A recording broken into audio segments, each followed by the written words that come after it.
Welcome on into GoldSheet TV Week 7 hot take / reaction video. Newbie, I have so many thoughts from what we saw in the National Football League last week. As always, we're going to start the show by recapping, then going over some hot topics around the National Football League before previewing Thursday Night Football.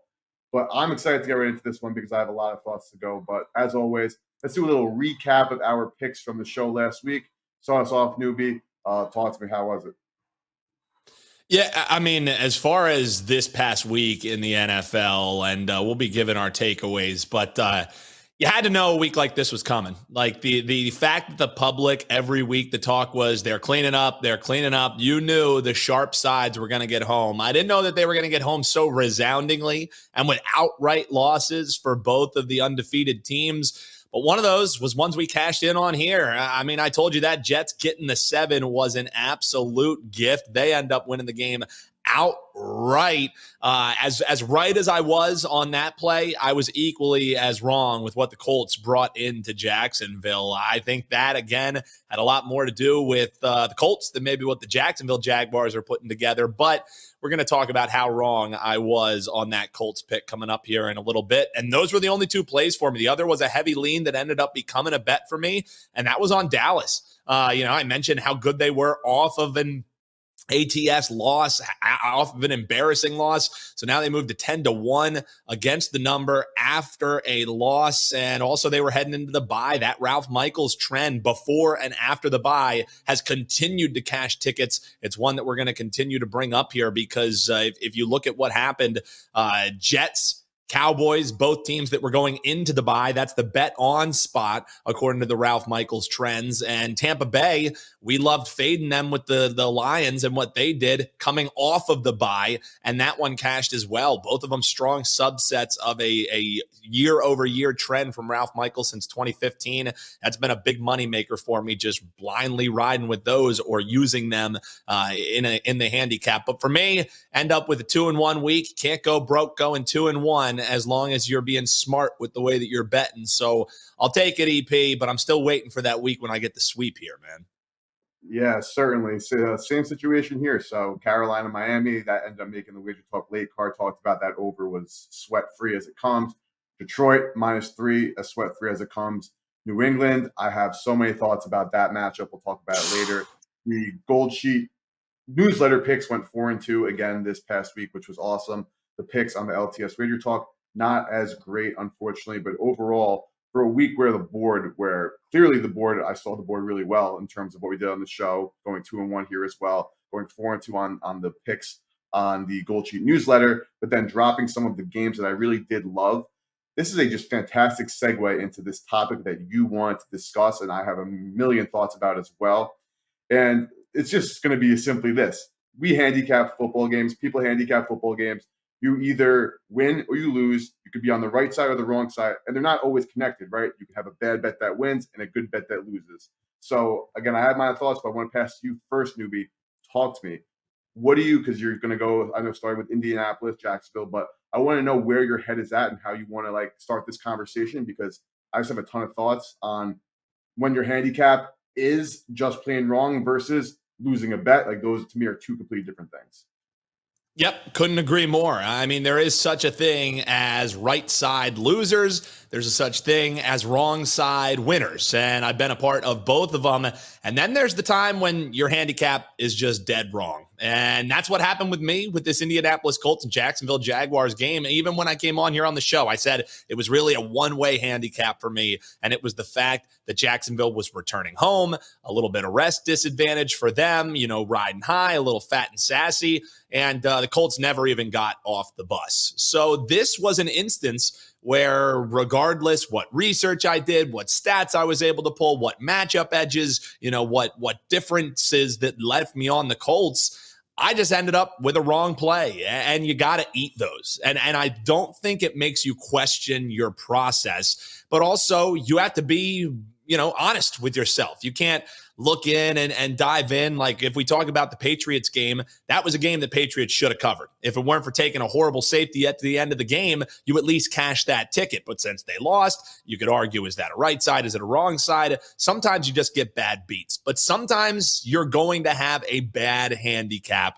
And it's just going to happen. Even your favorite, strongest plays are going to lose about half the time. That's just the reality of this business. Unless you're on Twitter with the Twitter cappers who never lose a play, you're going to lose a bet. And that's where good bankroll management comes into play. I was dead wrong on the Colts game, but I didn't pull off the rubber band. It was a play that I liked, I didn't love. And because of only going 1.5 units on it, I still end up with a break-even weekend on a 2-1 weekend. Instead of saying, oh my God, this is a slam spot, you have to be smart about how you're doing your money because you're going to lose sometimes. And also, I can admit it. When I got egg on my face, it was a bad cap. It was a bad play. We move on. I'm going to stick with the same exact process because it's gotten me to profitable on the year. Just ended up on a really wrong side in that case, EP. So here's something I want to run by you because I'm just thinking about. Like just mentioned the New England Patriots game. I was on the Patriots. That was a client play we gave out here. It was something that we bet. That's something that I bet. I was sitting there. I saw the way that the game transpired and obviously lost that ticket. But the New England Patriots, in reality, had no business even being in a position to cover in the first place. So in this situation, that was, yes, a losing bet on a quote-unquote bad beat. But in reality, I should have even thanked my lucky stars that they were in that situation to begin with. So something that I had to cope with, like obviously I've lost bets before. I've had bad weeks before. I've had bad days before. Like, if you're not overextending your bankroll management, you should never be, obviously sweating bets is a term that's used and it's a fun thing to do. Like obviously you get, anxious, but you should never be at a point where your mental health is like suffering because you're losing a bet, like one singular wager. That should never be a situation. But yesterday, I was just reflecting on what happened on Sunday because, damn, I had the Seattle Seahawks completely right handicap. They outplayed the Cincinnati Bengals in every single facet of the game, except they could not score in the red zone, which we'll talk about later on the show about what the hell is going on across the NFL in the red zone. And they mismanaged the clock at the end of the game when they decided to waste time before attempting that fourth down possession. They need to get a stop anyway. Something, again, we'll talk about. But, just asking you, like, from a process and just a mental perspective, like how do you feel when there's situations like, damn, you get a bad beat technically from the Patriots, but in reality you didn't even deserve to get close to covering. Then you have the Seahawks where like, man, they won every single facet of that football game, but they lose. Like, how do you deal with that? How do you process that? I think you continue to trust your process. You know what I mean? Like if your eyes are telling you and the stat sheet tells you, like if you are succinct and you're happy with the pick that you made, regardless of whether it loses, that's what you need to have heading into the game. You need to be, hey, if this play loses, I love my side. If you're guessing on a play, leave it off the card. You don't have to bet everything on the board. But I think the other part of that equation, EP, is you can't go into the spin cycle. Like, let's say you have the week where you have 5 bets and you end up going 0-5. It's not because, oh my God, I'm not seeing it at all. I mean, if that's the case, you take a step back. And instead of having 5 plays the next week, maybe you sit it out and you paper track your plays and you say, hey, this is what I would have played. Sure, you're going to kick yourself if you end up going 5-0 the next week, but that's better than putting yourself in an even deeper hole. So I think the big thing is you have to find what works for you, or find the people that you like to fade and you like to follow and do it every single week. Like if you keep picking and choosing, that's where you're going to start to get burned. So I think it's just find what works for you and how you want to bet the NFL, and you have to keep that approach. Sure, you tinker it every now and then. You use the data that you then have, but every NFL season is in a vacuum. Like it is such a short season. It's not like MLB and NBA and NHL where as the season goes on, you get more and more data points. I mean, once the season goes on and you feel like you have a strong sample size, you're already talking about playoffs, and that sample size becomes null and void. So I just think you have to find a process, respect that process, and stick with it. Tinker here and there, but just because the Seattle Seahawks didn't end up getting you a winning ticket doesn't mean that the process that led you onto that side is completely flawed. And I think that's one of the biggest things for recreational bettors that they slip into is getting into that spin cycle and trying to reinvent the wheel every single week. You have to find what works for you. Yeah, and I think you just said that really well. And I think the point that you made about the NFL, like we spoke about on last week's show, how you have such a small sample size of things that happen, and every single week you have to kind of predict what adjustments are being made. Like you can't just see this team let up 150 yards last week. Now they're going to let up 150 yards again this week on the ground. Like, no, everybody in that building knows that they did that. Everybody in their opponent's building knows they let up those yardages, and it's going to be how you adjust and kind of play that game of chess. Because football, of course, is chess on grass. But a final thought on this as well is, so this was something where like yesterday, like I was just like so, again, like I'm not like losing sleep over this. Like just like, damn, like I looked at my spreadsheet and I was like, shit, like really, like the Patriots didn't come through. The Saints, Derek Carr was like his inability to do anything offensively except from the 20 to the 20, he's the best quarterback in NFL history. From inside the 20, he's the worst quarterback in NFL history. But we'll get to the NFC South shortly. Like I'm just sitting there like, wow, like, I don't disagree with any of the decisions I made, but losing every single coin flip in those senses, losing the Seattle coin flip of not converting or not going for the field goals, losing the New England safety after the missed drop pass by Devonta Parker, losing the Saints on their inability to do anything, and 2 missed field goals also killing them as well.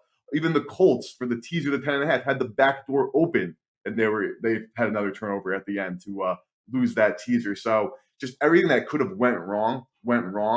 And while that's obviously upsetting and demoralizing, like it should never be upsetting because you lost so much money and you lost every single bet and you lost too much money. That means you're just doing it wrong in the first place.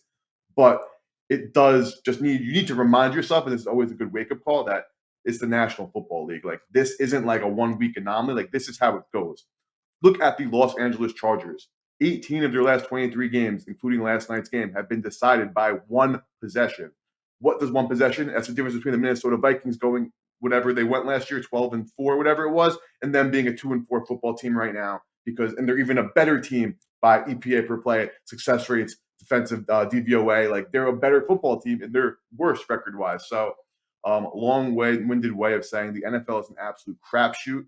As long as you continue to bet good numbers, you should be able to finalize the process. Like everyone's been shitting on CLV lately because, if you had the San Francisco 49ers or any single number, it doesn't matter. You lose them all anyway. But like, I just can't disagree more that, obviously CLV over a long time will prevail. And I'm sure you'll start seeing this more as markets become more mature and 6.5s and 7s become more important. But again, just even in the Raiders-Patriots game, back to it, while the Patriots had a chance of covering or even winning that game, say they don't take the safety, they still don't get the field goal. If you're, or even if they do kick the field goal, like as a Raiders backer, if you got 2.5 playing it at home, like that was just a great number. It closed at 3. Like having under that 2.5 is crucial. And I don't think I really even saw it available for the Patriots at any point. But if you would have got 3.5, that would have been crucial. So long-winded way again of saying the NFL is an absolute crapshoot with coin flips happening daily. You just have to get the best numbers to give yourself the best chance of being on the right side of it. You're going to handicap games completely incorrectly because the incompetence around the league is from people that make millions of dollars to ref the games, call the plays, and make the plays. They somehow make decisions that baffle everybody's minds.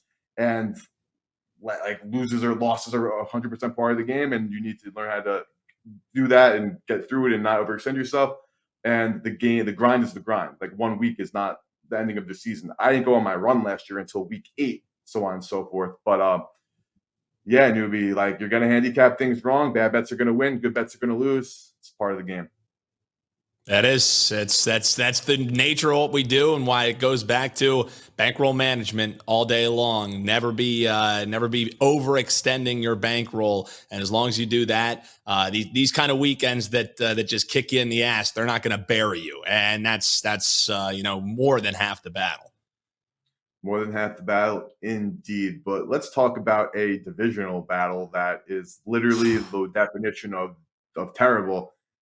Newbie, the NFC South, right? Like, Jeez. they came into the season expected to be one of the worst divisions in football, but at the same time, there were sharp people who were all over the Buccaneers, who loved the Falcons' outlook, who also the Saints in terms of a scheduling standpoint, which remains to be true. This team is 3-3, and they might not even play a single quarterback who will finish in the top 10 of EPA all year.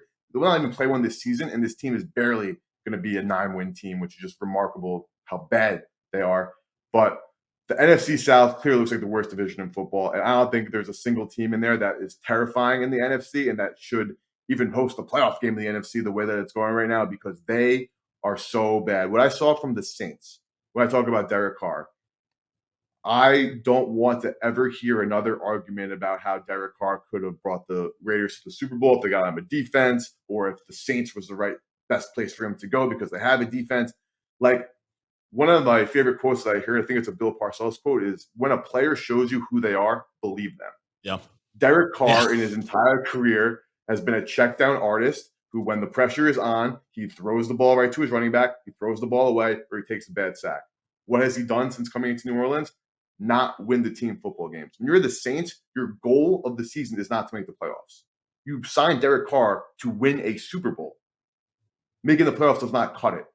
Moving down, you have Baker Mayfield at quarterback. Like, yeah, it's Baker Mayfield. Like, yes, that team has enough good players to be good, so they're going to do well. Okay, like, it's Baker Mayfield. Like, what are you really expecting? It's Desmond Ridder. Desmond Ridder is horrendous, as we saw. And then last but not least, the Carolina Panthers, who Frank might make it out of his first year. So, Newbie, I'm talking all the crap in the world about the NFC South. Do you have any good things to say about this division? Because they're terrible. Yeah, not much good to say. Really, for me, it's with how the NFL playoff format is now. You only get the one team who ends up getting the bye week.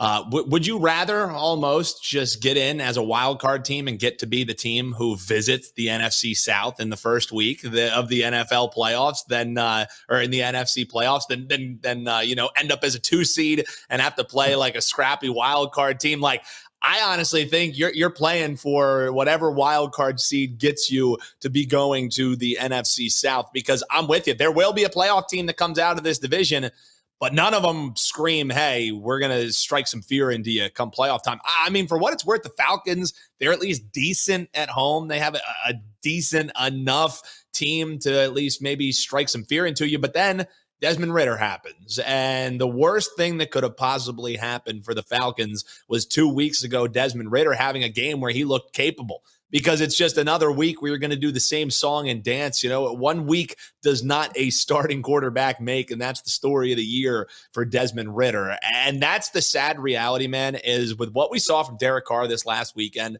The dude doesn't take shots downfield.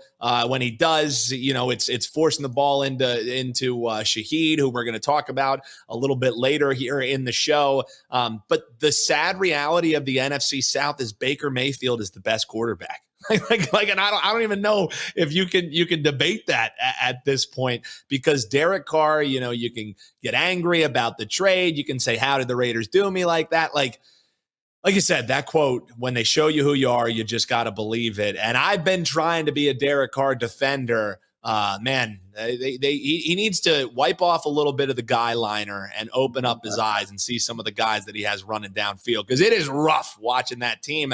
And honestly, with the talent that they have, the Saints do not have an excuse to be as mediocre and as subpar as they are. Sure, you can look at coaching, but they have studs on the defensive side of the ball. They have studs on the offensive side of the ball, and they can't get out of their way. How? I get it. Part of it is an injury, and I know we're going to preview Thursday Night Football, but I don't believe in NFL trap lines. But if I did, Saints 3-point favorites against the Jacksonville Jaguars for Thursday Night Football. I know we're going to preview that in a little bit, but that head scratching doesn't even scratch the surface of what I think about that line. And I know it has to do with the injury concerns. And I won't belabor the point because we're going to talk that at the end. But no love for the NFC South here. If my Eagles do fall out of grace over this next 5-game stretch like I expect them to, I'm fine with them getting a wild card bid and going to the NFC South. That works for me, EP. Yeah, like, last point I'll make right here on the Saints is, like, I forgot who at one of the football analytics companies did like a chart today, and like Pete Carmichael, the Saints OC, was rated as like by far the worst offensive coordinator in football. Okay, give him that. Saints offensive line, not great. Okay, give him that. Playmaker is definitely great, but Derek Carr, stats, box score, 315 yards, a touchdown, a pick, high completion percentage. Like, you look at him like, oh my God, this guy's great. When they got to the red zone, the final possession of the game, when they needed to score points, they literally ran just 4 straight plays of 4 verticals where he just threw it up to 4 different people. Like, he just literally threw 50-50 jump balls. But that was it. Like, that was the play. And that was the possession after them being in the red zone. They had a 4th and 6. It wasn't even a 4th and goal, and he checked it down. He threw it 2 yards What are we above doing? the line. What are we doing? With that. And the last thing I will say is, newbie, Arthur Smith, 6-14 against the spread at home in his career as the head coach. So the Falcons don't have shit at home. And Desmond Ridder had that streak going back to high school, whatever. The Washington Commanders came in and got rid of that streak. But NFC South, the Saints, someone's going to win that division and play a home playoff game, and they don't deserve it whatsoever. The Saints, again, will not play a single quarterback that will finish in top 10 of EPA if Trevor Lawrence does not play on Thursday this entire season. So while the defense, got to give credit where you do, you only play who you play. As you know, being a Birds fan from last year, you can't make fun of the Gonzaga schedule. You can only play what gets set up, and you have to win those games and take care of business. But yeah, I had to just rant because I am still salty at what happened. And like, who am I? I trusted a guy in Derek Carr who in his career is 5-15-1 on the road as a favorite to cover and beat the Houston Texans. So maybe I'm just the jerk off here. all I know is, man, is like Saints fool's gold. What they did to Bill Belichick and the Patriots, and then putting in that performance like they did against the Texans. I'm with you. Got is the theme of when you bet on the Saints like that on the road for sure. So they have a home game coming up. We will get to that shortly. But newbie, Detroit Lions restore the roar. WagerTalk Company, big Lions fan. So shout out to everybody there. I didn't want to buy the hype. I have no egg on my face. The hype is real. Talk to me about your thoughts on this Lions team, because they are 5-1. They cover the spread like it's nobody's business, and they're playing good football. Yeah, and I think, if you just look at their upcoming schedule, they have this game coming up on against the Ravens in Baltimore, but Baltimore returning home after their trip where they just took care of business against the Titans over there in London. But 5-1 is 5-1, man. And that's the reality of it. This is the same kind of song and dance that we could have done about the Eagles last year is, who are they playing? But they're covering games, like you said. So not only are they winning these games, they're exceeding market expectation. So I just don't get why this team isn't being mentioned in the same breath as the Chiefs, the Eagles, the 49ers. Both of those teams now just lost, and they're tied with the best record in the NFL. Like it's time to wake up and smell the Dan Campbell roses. You and me both, we were like, how can we really believe the hype? Heading into the year, it's still the Lions. I said it a couple weeks ago. This ain't your daddy's Lions anymore. However, in that same breath, I will mention, how battle tested will this team be? Because this game against the Ravens, I think that's a nice test. But then the upcoming schedule, you got the Raiders at home. You go on the road against the Chargers, Bears at home, Packers at home, a team they already beat on the road on a short week, Thursday Night Football. They get to travel to the Saints, who are up and down. They get to play the Bears again, Broncos, Vikings, Cowboys. Okay, maybe you circle that one as a test, but I wasn't overly impressed with what the Cowboys did taking on the Chargers last night. That was kind of the battle of who's going to lose this game. And then you end the year against a Vikings team that they very well may be dead by the time you face them. So I'm looking at that schedule, man, and I don't see a lot of losses for this Detroit team. However, I'm also not seeing a lot of spots where you say, hey, here's a signature win. They got their signature win by beating the Chiefs and announcing to the league, we're here. And all they've done since then, cover games. I mean, and the whole Jared Goff, once he goes on the road, he's continued to dispel that as well this year. So he goes on an impressive game against the Packers. Sure, the Packers, who are they? But they were able to put up 20 against the Buccaneers, who were well-rested, coming off the bye. Their defense shuts them down. I just don't get it. I watch the Philadelphia Eagles every single week. I have the Sunday ticket, so I'm watching all these NFL games. I have NFL Plus, so to get prepared for our shows, I watch the condensed replays. So I'm really watching every single snap from every single team throughout the week. And I'll tell you what, this Detroit Lions team is every bit as good as the Chiefs, as the 49ers, as the Philadelphia Eagles. Nobody's just talking about them because they're the Lions. That's a mistake, man. Could the sky fall on them? Sure. But as it stands right now, they should be mentioned in that same exact breath, and their odds shouldn't have 3 zeros after it to win the Super Bowl. That's how this team looks to me. Yeah, I didn't refuse to buy the hype, right? Like, I'm just a skeptic by nature. Like, I need you to prove it to me. Yeah. Like, obviously, you're gonna have takes, like, and you're gonna either be right or wrong on them. And one of them I'm completely wrong on was I didn't think that the Lions really did enough to really propel themselves into the conversation. But like you said, they are firmly in the conversation of one of the best teams in the National Football League. I would like to see them beat a better team. This, like you said, this matchup against the Ravens is going to be a hell of a football game this upcoming weekend. I think that it's going to be fun to watch. But the way that they can dominate the line of scrimmage on both sides of the football, like every pundit now likes to say, like, you got to win in the trenches, but do they really know what winning in the trenches means? Like, they couldn't move the football on the ground against the Bucs because the Bucs run defense the past couple of years has been one of the best in football. This year to start has been absolutely terrible. They go on a bye. They clearly focus in on the run defense against a Lions team that runs the ball a lot more than they throw it. What happens when the run defense gets shut down? Jared Goff throws the football all over the Buccaneers. Like, it's really impressive that what they've done, how Dan Campbell has the buy in the system.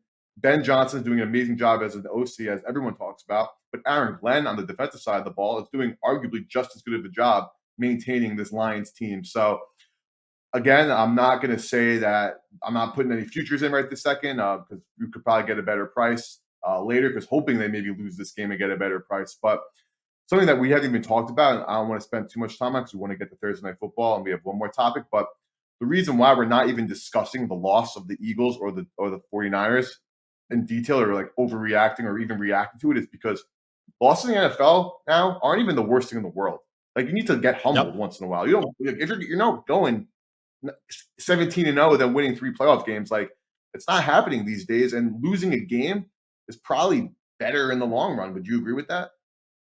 Yeah, no, I completely agree with that. And especially with the 49ers and the Eagles winning or losing on the same weekend, get your tinfoil hats out if you want. But neither of those teams really gets burnt because of it. You know what I mean? Now you're sitting at 5-1. If anyone, the biggest winner of the weekend was the team we just talked about, and that's the Detroit Lions. Now they're tied with 2 teams who, everyone was talking about, hey, keep the champagne on ice there, Don Shula, because I didn't get the 49ers stuff. I take no solace in being right about Brock Purdy when he doesn't have any weapons, but you see Deebo Samuel go down, you see Christian McCaffrey go down, and then what was he? He was pedestrian at best. So, then not bigger than the sum of the parts is Brock Purdy. So, the Tom Brady comparisons, the MVP talk, come on, guys. He's in the best possible situation. Not to say that the 49ers aren't a hell of a football team,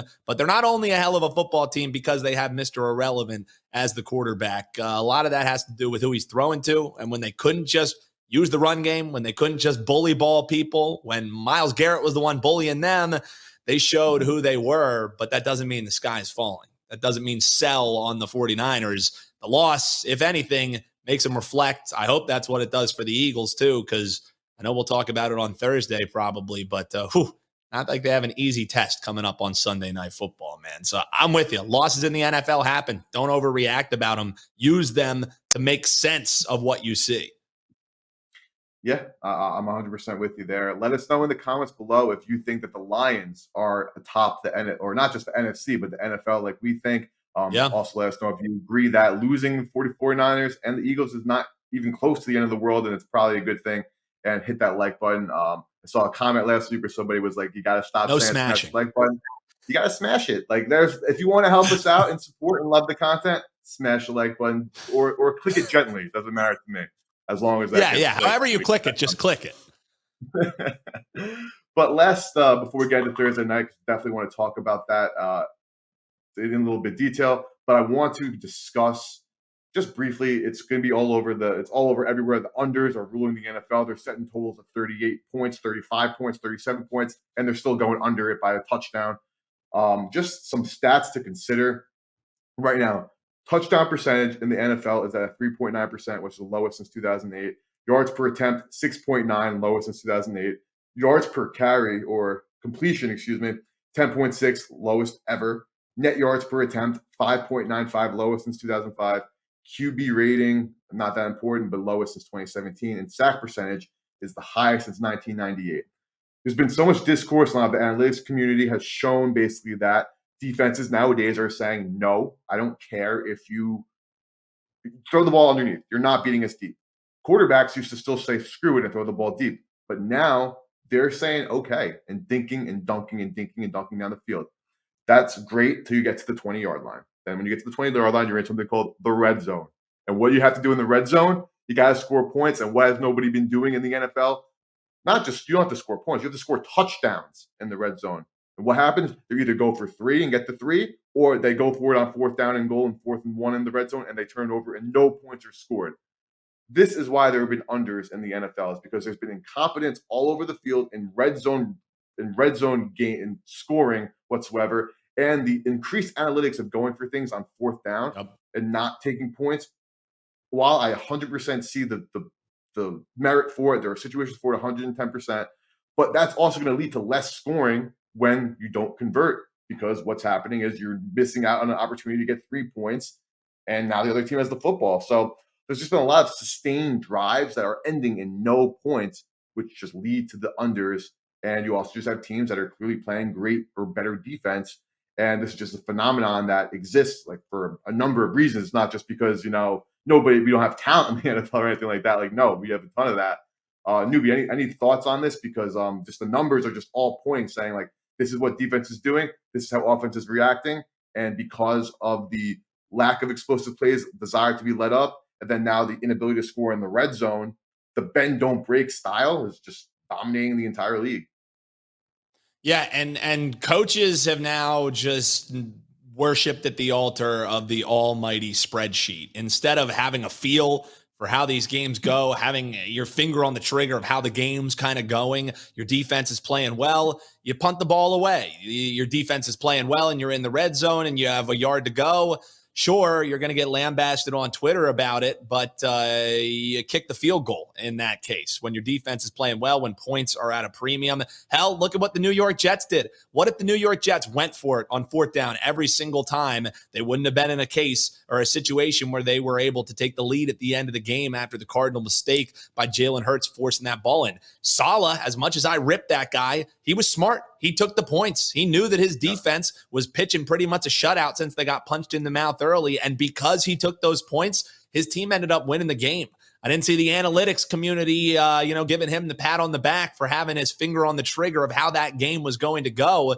But give me the coach who uses analytics smartly instead of saying, beep, boop, bop, what does the spreadsheet tell me to do? Let me do it. That's the Staley way of coaching. And I think, and I hope that finally plays itself out of football. But too many math guys are getting in. Math, who was it? I think it was like Mark Schlereth or something. I don't know if you heard the quote where he was like, the spreadsheet doesn't have nuts or something like that. And I was literally just like, wait, what is he talking about? But basically what he was trying to say was like, the spreadsheet doesn't tell you your horses. The spreadsheet doesn't tell you that Lane Johnson's out of the game and you don't have the horses up front anymore to dominate. In the case, again, I go back to the Eagles as my situational, as my example here. But the analytics are great, and it's great for sample size and everything. But coaches are starting to lose a feel for the game. That's why you're seeing unders happening. Defenses are also aware that, hey, we play sticks, we keep everything in front of us, whatever. I just think it's a bad thing for football, and the point totals. The NFL likes a lot of scoring. They can't be happy about these guys, listening to what spreadsheets tell them to do rather than what the game flow tells them to do. There is a place for old school football and old school mentalities in coaching, and I think if we continue to get away with them, we might as well just have robots down on the sideline coaching, because that's what these coaches are becoming, and it's hurting the game as far as from an entertainment perspective, but it's also hurting the game from a betting perspective of trying to handicap how these things go, because these coaches are making baffling decisions that the only reason that they're making them is because they can point to a spreadsheet and say, this is what it told me to do. I don't like it.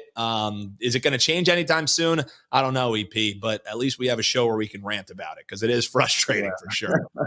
Like I was just gonna say, like I'm bitching about the NFL and the referees too. We haven't even talked about for a second, and I'm not even gonna waste my breath because I could talk till I'm blue in the face. Everybody knows. But yeah, when I'm 80 years old, I'm probably still gonna be ranting about the referees in the NFL too. But yeah, just the unders and like you said, Newbie, like the NFL probably wants more scoring around the board, but now that they're partnering with DraftKings and FanDuel, and every public bettor loves to bet the over, maybe everybody's loving these unders.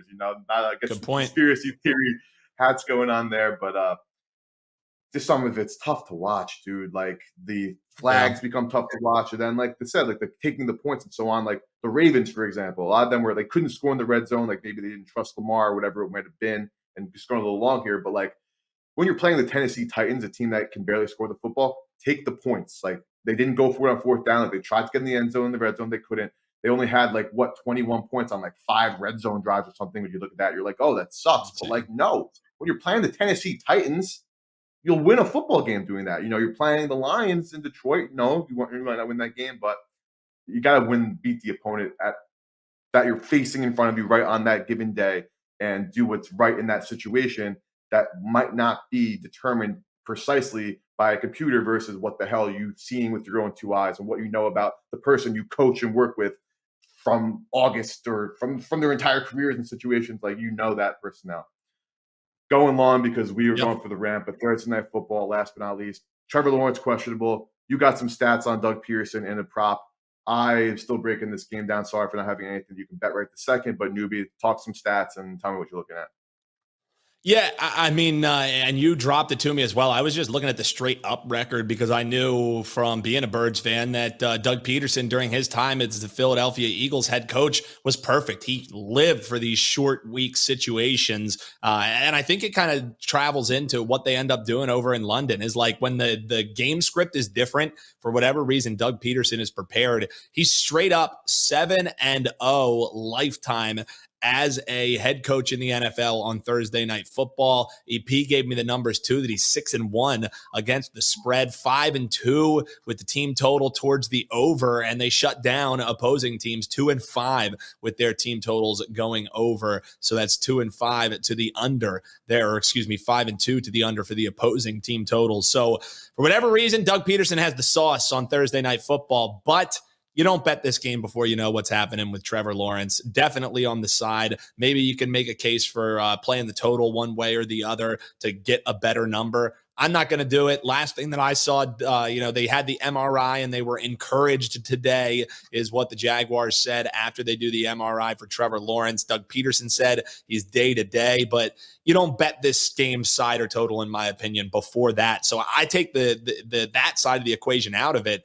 I will say it's head scratching regardless of Trevor Lawrence or not. Like -3, no. Like if you're gonna make the Saints a favorite, make them a 1.5 point favorite because home field is way overblown in the NFL as it is. But the way that I'm gonna bet this game, and it's one that I already put 2 units on because it makes a heck of a lot of sense to me. It's wide receiver for the New Orleans Saints, Rashid Shaheed, one of my favorite names in the NFL for what it's worth, over the 18.5 yards for his longest reception. It's -115. And the reason why I'm giving this out on a Tuesday or a Wednesday when you're watching this is because by Thursday, that juice is either going to be higher or the number's going to be higher. No one's going to be looking to bet this one under because Shaheed's gone over this number in all but 2 games this year. And the one that he did have deep targets. There was just some drops, some pass breakups. So that was one of the games that he didn't go over. And it was only 2 instances where he didn't go over this number. As far as the depth of target, you love seeing a guy who's clearly their deep field threat. His average depth of target is 12.9 yards per time that he's targeted. And that's going back to last year.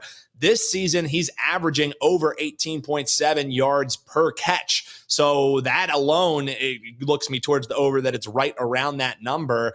And I also think because of Carr and this offense getting ripped for the dink and dunks, I think on Thursday night, you're going to see some shots over the top. If they do take them, they're going to be going to Rashid Shaheed. So give me the over 18.5, the longest reception. 2-unit play for me, Thursday Night Football player prop. Give me Shaheed over the 18.5. That's the only bet in this one for me, EP.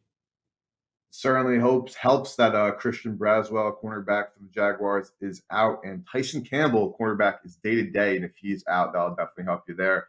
But just some market perspective from here. This game look ahead was Jacksonville -1, reopened at PK, and then with the Trevor Lawrence MRI news, now got its way up to 3. Again, I hate how I don't have something that you can be listening to right now and logging into a book and betting it if you'd like it. I have no opinion here on the side or total. If Lawrence is the favorite, if Lawrence is playing, I definitely lean toward taking the Jaguars if I can get any points, especially in a teaser, because Derek Carr, as bad as he is on the road as a underdog, as home as a favorite, he's just a straight up 500 quarterback against the number. And when it gets to Thursday night, again against the number there too. So nothing actual for me, but Raheed Shaheed for newbie is on his radar. But that's going to wrap it up. We went a little long today because I had a ton to get off my chest. I've been actually stewing over some of these things for over 24 hours now at this point. So glad to get it off my chest. Hopefully, maybe you find it enjoyable. If you think I'm just being a soft and a crybaby, let me know in the comments below. If you think Newbie and I made some valid points, let us know. And if you agree or disagree, let us know. And reminder, smash the like button, please. That'll do it for my. I think you're on mute, Newbie. I was just going to say it was probably good that I was saying some dumb stuff. I was saying tap it gingerly if you'd like. Smash it, tap it gingerly. However you do it, just hit that like button. Hit that like button. For that goes for myself and Dan Alexander at Newbie Talks on Twitter. Myself at Slime Action. We appreciate you guys tuning in. We'll see you guys on Thursday.